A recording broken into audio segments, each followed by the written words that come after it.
Hey there, interweb, and happy Monday. Sean Caspian here, and I wanted to talk with you a little bit about the season finale of Season 6 of The Walking Dead, which aired yesterday. So if you have not seen the episode yet, now is your chance to head over that way. Get out of here while you can. Get out of Dodge. Spoilers coming.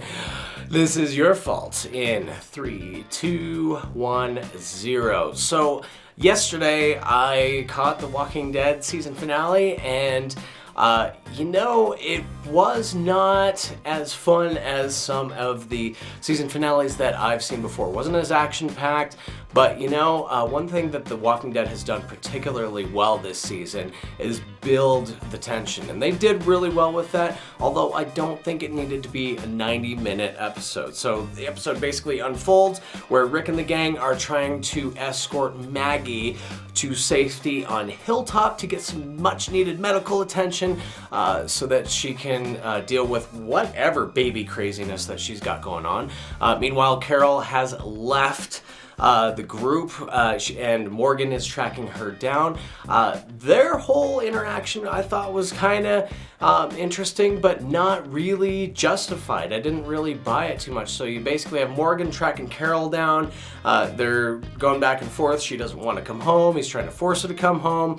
He finds her, and after she leaves him initially, she breaks off from him, and he finds her, and she's laying on the ground, she's sprawled out, she's gonna die. She's got this guy that's got her at gunpoint, and the guy that has her at gunpoint is a really minor character. I don't know, the whole scene didn't have like the punch that I'm used to. Carol, I feel like, is just kind of being a whiny baby at this point. Like, I get it, it sucks. It is hard to kill people, but I'm still not 100% with her on her character transformation and shifting over to the other side and being like, life is precious and that kind of thing.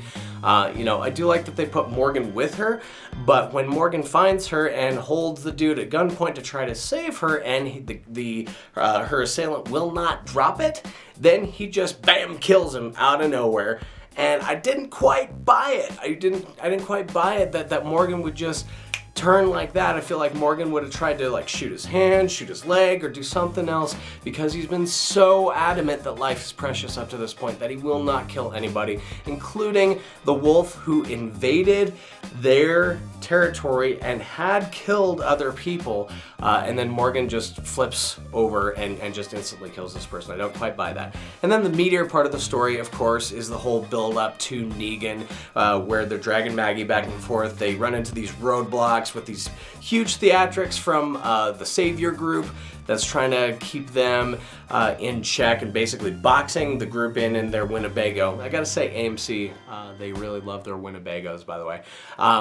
But it was pretty entertaining, but a little bit slow paced. And then the last scene where we finally meet Negan, it was really outstanding. Negan himself, I cannot remember the actor's name for the life of me at the moment.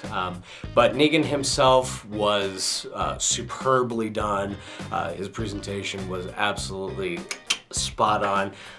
And the 10 minutes leading up to the moment where he's going to off somebody were really, really intense. One of the more intense scenes that I've witnessed from The Walking Dead. So I really enjoyed that. I thought that was really good.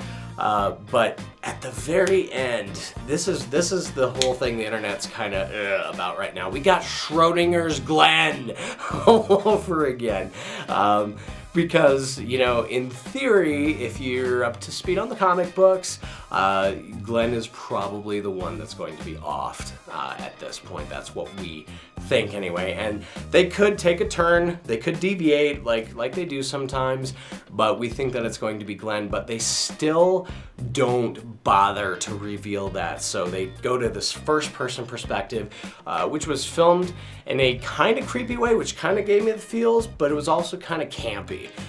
They had like dripping blood on the lens and that kind of thing, and it wasn't done in a very realistic way, and you have this really hard-hitting realistic scene, and it looked like kind of a bad FPS, if I'm honest, kind of a bad first-person shooter game, if I'm very honest about it. So, and now we are left as a cliffhanger at the end of season 6 here, again not knowing if Glenn is alive.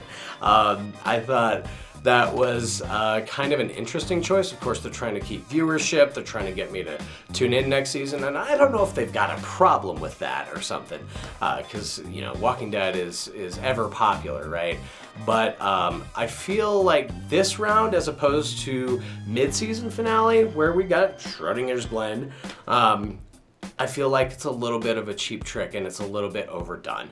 I felt disappointed that a 90-minute episode that is, you know, kind of back and forth, it's all right, but the pacing, there's not much action. It's just not quite the you expect from a finale, except for the last 10 minutes, and then to not even actually know what happens borders on cruelty, and you probably got some pissed people out there. So I'm back and forth on it. I kind of find it entertaining to be in suspense, but I really sympathize with those of you out there who just feel like you kind of got gypped at the end of season 6 here of The Walking Dead. So that is some of my thoughts. It's been a little while since I put up a video, I know that, so thanks guys for hanging in there with me. I've gone through some pretty serious life stuff recently, so thank you very much for hanging out with me and staying true and supporting my channel. I'm sure you can hear I'm even a little under the weather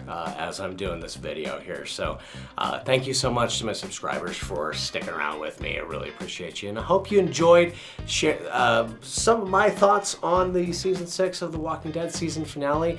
Make sure to subscribe, leave a comment. Please let me know what you thought of the season 6 finale. I would like to hear from you guys. So thank you so much for watching. My name is, of course, Sean Caspian, and I love each and every one of you.